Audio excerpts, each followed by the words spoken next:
Hey guys, it's Paul from online Sax Academy. In today's lesson we're going to be doing a minor 2-5-1 workout. If you're not sure what that is, I'll be explaining all about it as well. Alright, let's get started.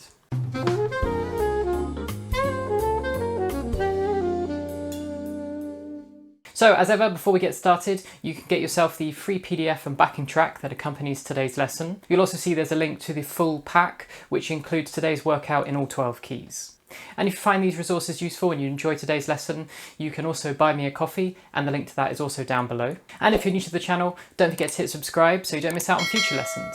So before we dive into the breakdown of the workout, I'm just going to explain what a minor 2-5-1 is and a little bit of basic theory, which is going to really help with your understanding when you're going through these phrases. Of course, if you're already familiar with a minor 2-5-1, you can use the timestamps below to skip ahead. So a minor 2-5-1 is constructed in a very similar way as we construct a major 2-5-1. So we have here our A harmonic minor scale, and you can see it's got a G sharp. The 7th note of the scale gets sharpened, and that's what creates that sound of a harmonic minor. Now we add in the scale degrees, and then we construct a chord just like we did last week, where we're going to start with our 2 chord. So we start with the 2nd scale degree, and we're going to build in thirds by skipping notes in the scale and building on top 3 extra notes. And when you do that, you get the chord called B half diminished. When you do that for the 5 chord, you end up with the chord E7, which is E, G sharp, B and D. And for the 1 chord, we're going to take the melodic minor, which means we also sharpen the 6th degree, and we're going to construct the chord in a slightly different way. We're going to build what's called a minor 6 chord. And we do that by adding on 2 notes on top, just as we did before, by doing skips. But then we also add on the 6th degree. So we end up with a chord that's built up with the 1, 3, 5, 6. And this has a more solid, stable sound. It makes it feel like the A minor, we've arrived on the tonic chord. As ever, the best thing to do is to learn these chord tones so that you can automatically run your fingers through those arpeggios. So when you see that chord symbol, for example, B half diminished, you instantly can play B, D, F, A. And it feels very comfortable, and you can play it all over the range of the saxophone. So you don't have to just start on middle B, you could start all the way down from low B and go all the way up to high F. Or do it whatever range feels comfortable for you, depending on what level you're at. Now with the workout, I've constructed it so that the first 4 phrases only use notes from the chord tones of whatever chord we're on. And for the second set of 4 phrases, we're going to be filling in some of those notes between the chord tones by using what's called the diatonic notes, which just means the notes from the scale that we construct those chords from. So over the 2 and the 5 chord, we're going to be filling in with some notes from the A harmonic minor scale. And when we get to the 1 chord, we're using a mixture of sometimes using the A melodic minor, meaning we have F sharps and G sharps, and sometimes the A Dorian, which means we just have the F sharp and a G natural. And then for the next 6 phrases, we're stepping it up in complexity again, and it's going to be sounding more like some bebop language, where we're using what's known as chromatic passing notes. So these are the notes that are in between the diatonic notes, and those are normally used to approach key chord tones, which we normally hit on the strong beats of the bar. So when you see a note that's not from the scale of A harmonic minor or A melodic minor, then have a look at the note after that, and you'll usually see it's moving a semitone away. It's right next door, either moving up or down to a note that is in that scale. And that's how these chromatic notes get used. And for the final 6 phrases, we're using some melodic minor harmony, some substitutions, and some triadic playing as well. Now with the pack that's available to buy, you can get these 20 phrases transposed into all 12 keys, along with backing tracks that you can play along with, so you can hear what these sounds are like over the top of the chords. Now I recorded this workout in at 150 BPM, so I would definitely use YouTube's playback speed settings, which can be found on that little settings wheel down in the bottom right hand corner.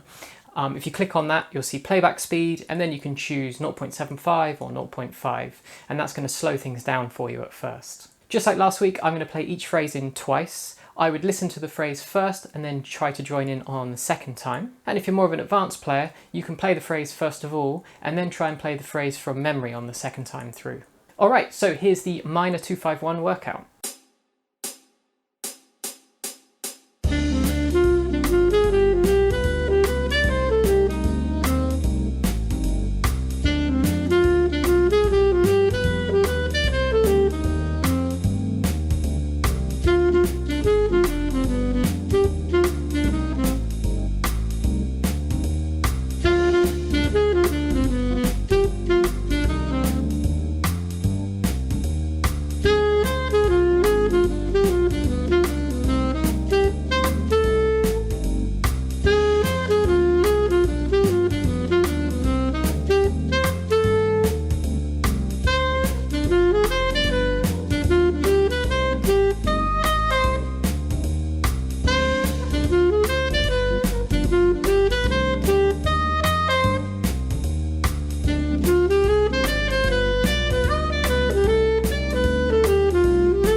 Okay, that's it for this week, guys. Remember, you can get this pack in all 12 keys in the link below.